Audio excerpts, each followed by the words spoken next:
What's up, guys? Today we are working on an exhaust fan. This exhaust fan's for the service deli ovens. So I walked upstairs, didn't hear anything. Normally I'll just hear the motor spinning and the belt's broken, but in this case the belt is almost broken. And so what I did was I checked power on my incoming voltage and my outgoing voltage to the motor on this switch, and I got no voltage going in or out. So that leads me to believe that the breaker's tripped. So it could mean a couple things. It could mean that the motor's grounded, or something's going on with the shaft inside. You can hear that? It's all wobbly. It sounds pretty rough on the windings. So that could cause it to overamp and trip the breaker. Or maybe a connection in the motor itself is touching and it grounded out that way. So we're gonna take it apart and find out what's going on with it.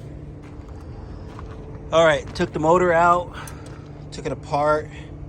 I don't see any type of burn, shorts, doesn't smell. So most likely it just got seized up, tripped the breaker. Maybe when it energizes, it just seizes up the shaft. I've seen that happen where it spins, but it's real rough inside.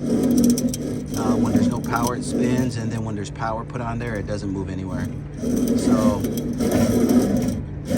I'm gonna just go ahead and get a new motor. So when I do that, I will continue the video. All right, Happy New Year's, everybody. It's the day after New Year's, the 2nd. So picked up the motor for the exhaust fan in the deli. Got a new shiv too. So we're gonna go ahead and put that on. That's the motor.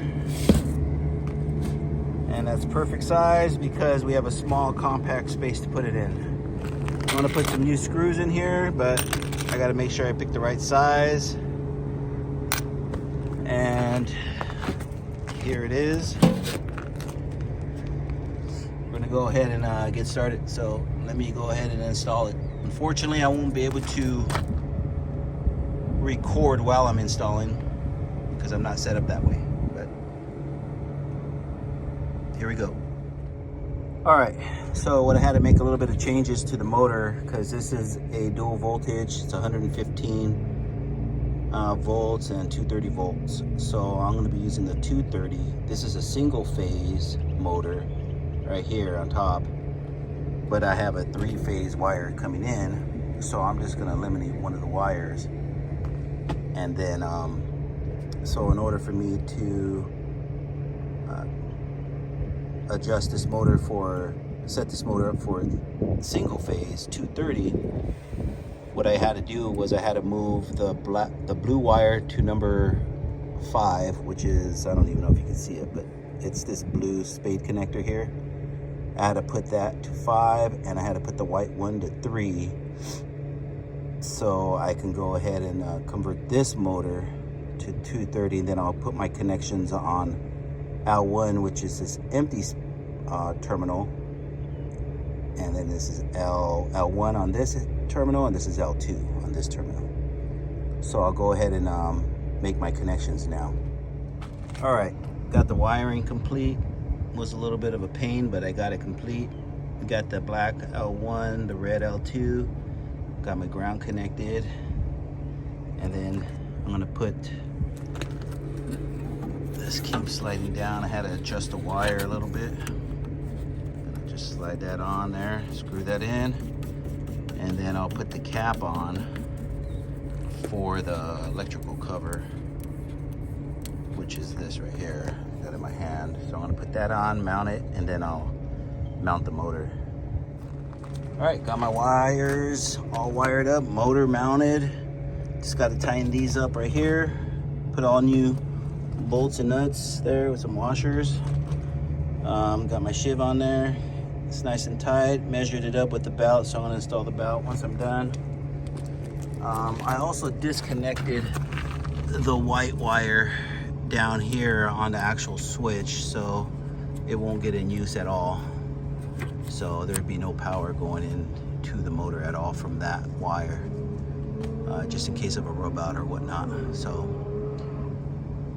we got our single phase 230 coming out into the motor, and we're gonna go ahead and tighten those bolts up and put the belt on. Ahead and wired it up, mounted it, put new nuts and bolts on it, all four. Put a new belt, new shiv, adjusted everything, make sure everything's lined up and running. These belts run a little loose. If you put them too tight, they're gonna overamp the motor and overheat it, shut it down internally. Just to let you guys know if you didn't know. So we're gonna go ahead and turn it on here. It's up and running. So all right guys, that's it. If you have any comments, let me know what you guys could have done better. You know, give me some tips. Give other guys some tips out in the comment section. But that's it. So like, subscribe, and I'll see you guys on the next service call. Thanks a lot.